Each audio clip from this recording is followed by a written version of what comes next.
Descartes' rule of science. This is a way to tell how many of each type of roots you might end up having. Because what we've been doing is dividing, learning how to divide. The purpose of the division is, one of them is to factor. And tomorrow we're going to be talking about how you can find a list of all the possible roots.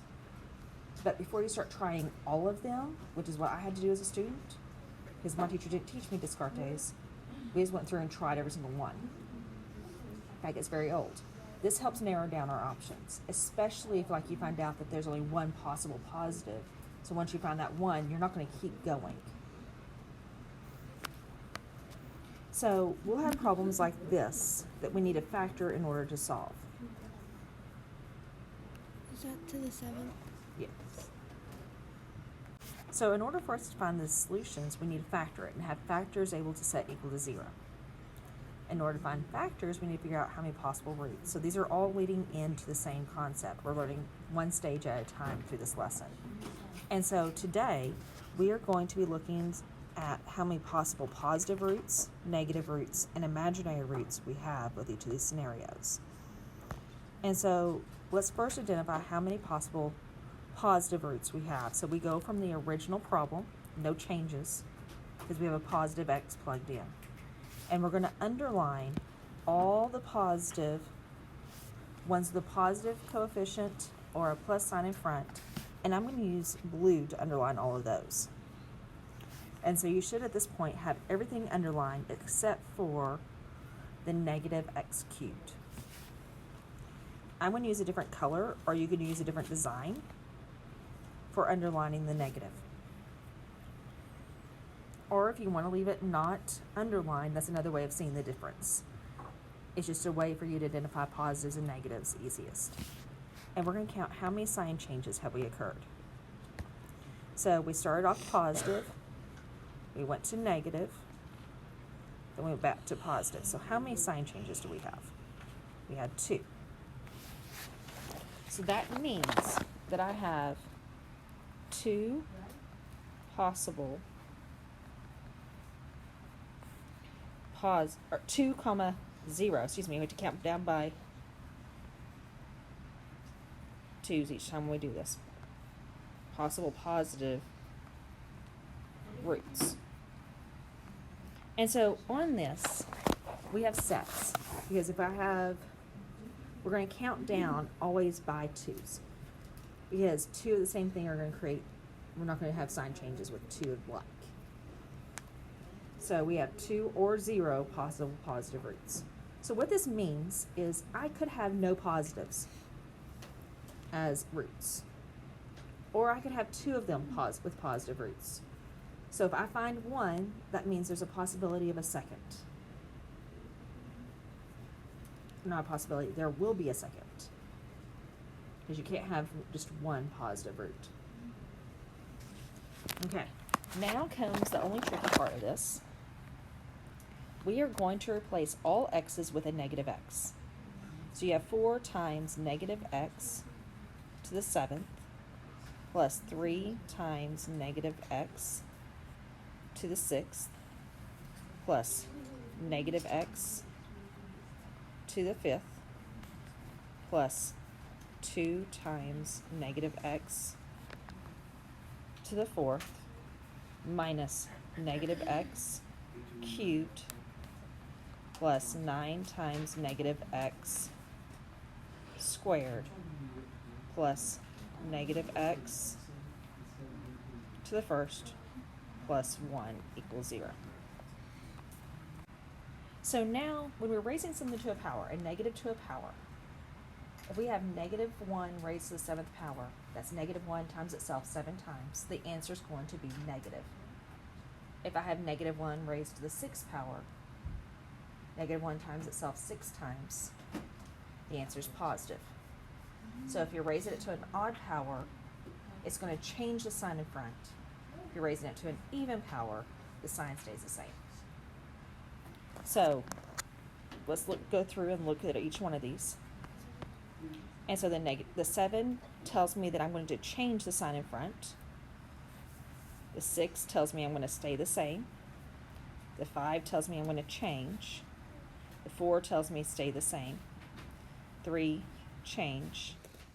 2, stay the same. 1, change. And then there's no there's no x on the last one, so there's nothing I plugged in.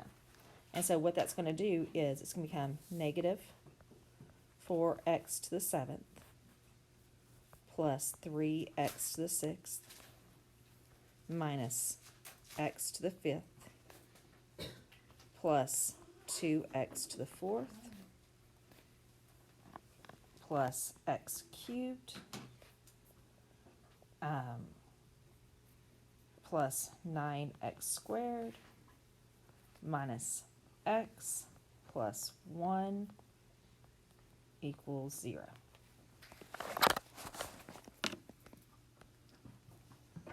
So we're going to do the same thing we did before. We're going to underline all our positives.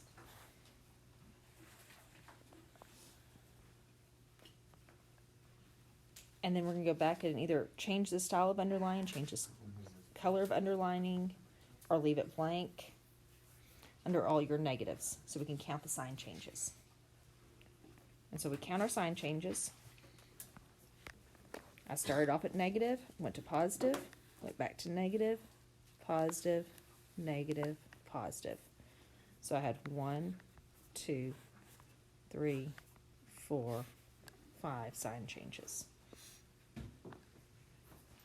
So I have 5, and I'm going to keep counting down by 2. So what's the number right underneath that is 3, counting down by 2s.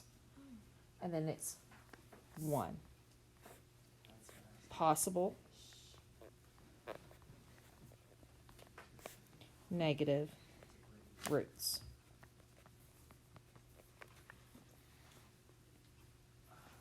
So kind of summing it up. Right now we have 2 or 0 possible positive roots, 5, 3, 1 possible negative roots. So what this tells me is there is definitely going to be a negative root. I would start there and testing out all my negatives whenever I start testing.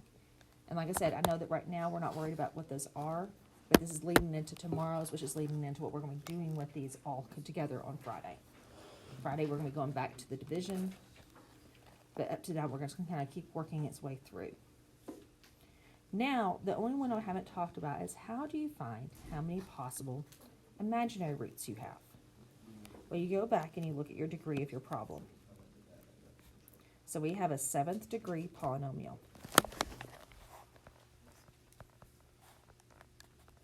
And remember, we can tell our degree based upon our highest power when it's not factored out already.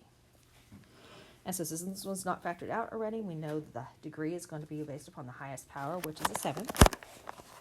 And then you're going to go down to the, if it's not even, drop down 1.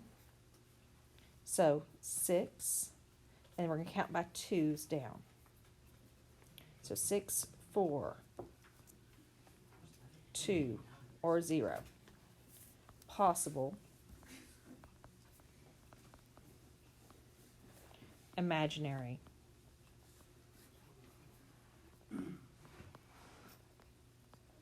roots. And so that means that there's a chance I may have to use the quadratic formula to help me finish this up and find some more roots.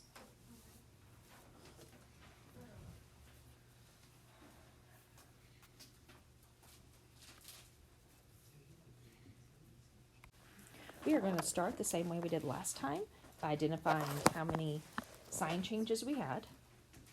And so pause it right now or stop and answer the question on the side with how many sign changes. And so you should have found there was only one sign change on this one. So that means that we are definitely going to have a 1 possible positive root. So what that means is when I'm testing, I am definitely going to have 1 positive one. So I'm going to test my positives until I find that 1. And once I find that 1, I am no longer testing positives.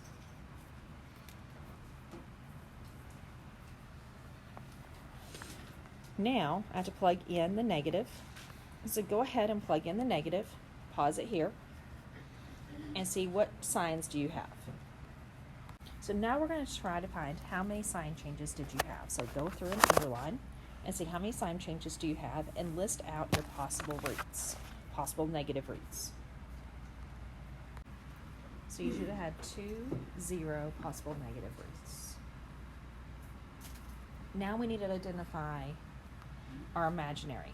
And so our degree in this polynomial was the third, because the highest power is 3. I'm going to pause it here. Y'all identify the possible imaginary roots.